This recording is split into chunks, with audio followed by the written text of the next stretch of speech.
everybody. This is Alex Voss, your professor for the CVE course, and I'm excited to bring you a new program series called Christian Kids Math. This is a step-by-step series of programs that will allow you to help your children learn mathematics, or directly the children can use it to learn mathematics. It's so very important for them to learn mathematics, and remember what Benjamin Franklin said, a word to the wise is sufficient. And so it should be sufficient for me to point out that mathematics is what your children and you can use to make your life better and improve it. This step-by-step course, I'm trying to make it as simple and easy as possible and help you learn the relationship of numbers.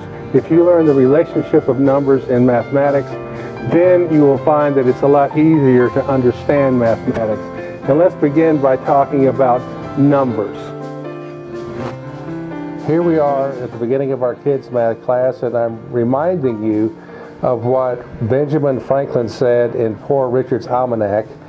And he said, a word to the wise is sufficient. And that actually is something that came from the Talmud years before, many years before. And what it means is, if you're smart, you'll pay attention to what we're teaching you, and then you will learn what you need to know to be successful in life. And math is, of course, one of the most important things involved in that. And our first class is about numbers. Now, numbers are symbols that show quantities. For instance, right here we have a picture of 3 dogs, and I can count them here. 1, 2, 3 basset hounds. And so if someone were to ask me, how many basset hounds do we have here in this picture?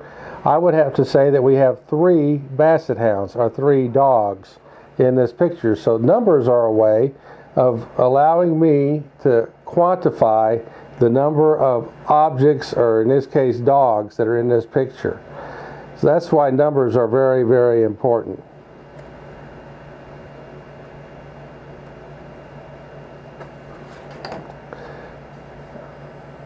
Numbers can also be used to discover new information. For instance, here's a picture of a license plate. This number sequence on this license plate can be used to identify a specific car. So that way, if a policeman's looking at a car, if someone's looking at a car, we know whose car that is by using these numbers. So numbers are also used for identification. There's many types of numbers. For instance, there's a whole number, like 1, 2, 3, 4, 5, for example. Then there's negative numbers, -1, -2, -3, etc. Then there's a fraction like 1/4, 1/2, 1/8, 1/16. And then there's a decimal number, which is like 0.2, 0.3, etc.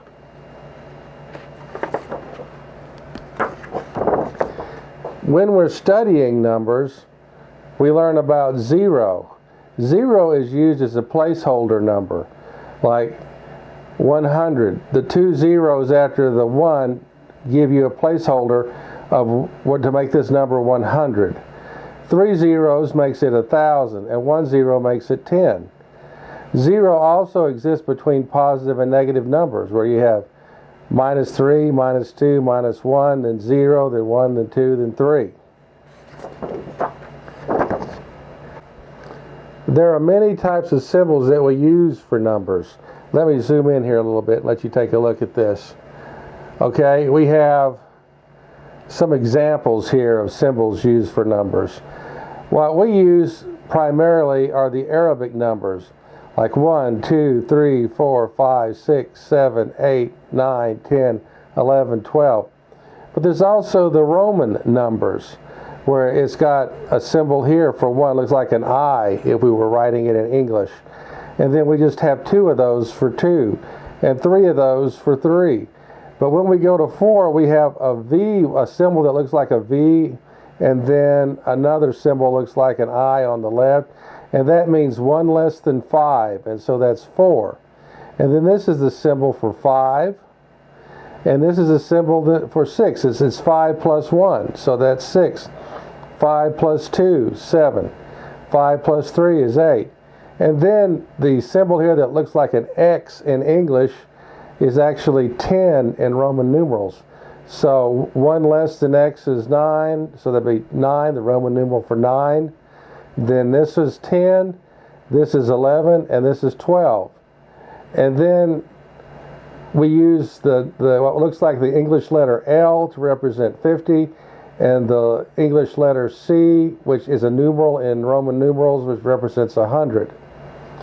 In Mayan, it's a little more interesting. 1 dot means 1, 2 dots means 2, 3 dots means 3, 4 dots means 4, a line means 5, a line with a dot over it means 6, a line with 2 dots over it means 7, a line with 3 dots over it means 8, a line with 4 dots over it means 9, and then 2 lines, one above the other, means 10, and then 2 lines with a dot over the top means 11, and 2 lines with 2 dots means 12. So you can see how this progression would work up to count the larger numbers. One of the more interesting numbers is binary numbers. Binary numbers are the numbers used in computers. And let's zoom in a little bit more here and get this to focus in. Okay, I'm going to focus on that where we can see it.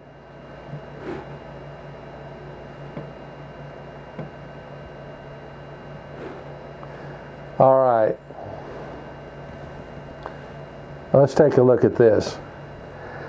Here's the binary numbers, which are used in computers. Remember, binary numbers only have 2 digits, 1 and 0. And that's the way computers process numbers, is by using a high or a low. A 1 represents a high voltage, and usually 5 volts. And a low represents no voltage, which is usually 0, or some change in relationship of voltages, but I'm getting too complicated here for a kids' math class. And so the binary number for 1 is 0001, then 2 is 0010, and so when that 1 is in this position, that means 2. And then 0011 means 3. That means a 2 plus a 1 equals 3. A 0100 means 4, and a 0101 means 5, and a 0111 means 7. And how do we get 7? It is 5, or it's actually 4 plus 2 plus 1. See what I'm doing here? If you look over here for 4, there's a 1. And then here's a 2. And here's a 1.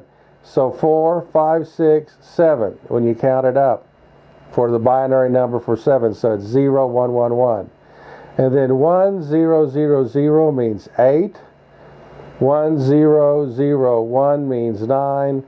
And 1010 means 10. And 1011 means 11. And 1100 means 12. 1100 means 12. Repeat again. 1011 for 11. 1100 is 12. In octal, octal means an 8 base number. In Arabic, we're using a 10 base number. In Roman, we're using a 10 base number. In Mayan, we're using a 10 base counting system. In binary, we're using a 2 base counting system. And so this only goes as high as 8. And of course, hexadecimal, which is also used in computers, is a 16 base system.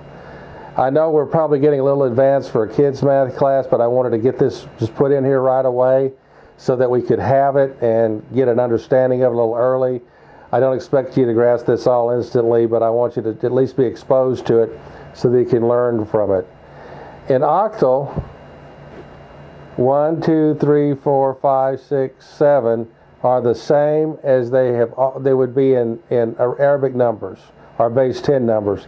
But when we go to 8, it's a 1, 0. When we go to a 9, it's a 1, 1. And when we go to 10, it's a 1, 2.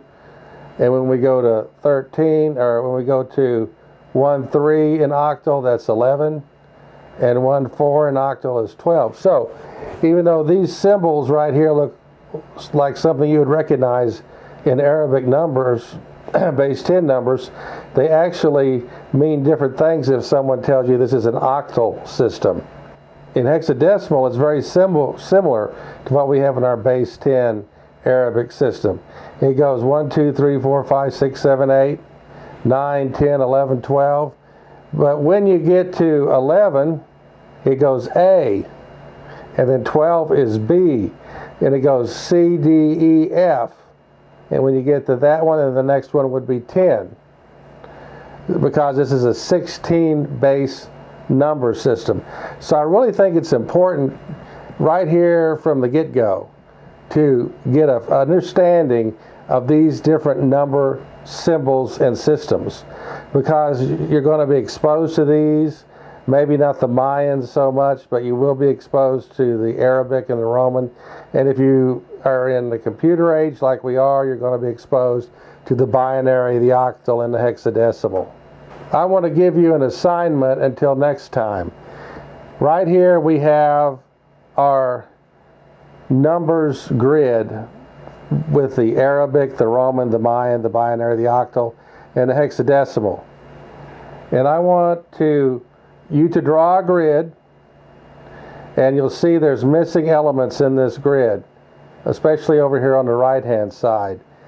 So I want you to number it 1 through 12, and then fill in all the blanks for next time when we come back, and I'll show you the answers to these.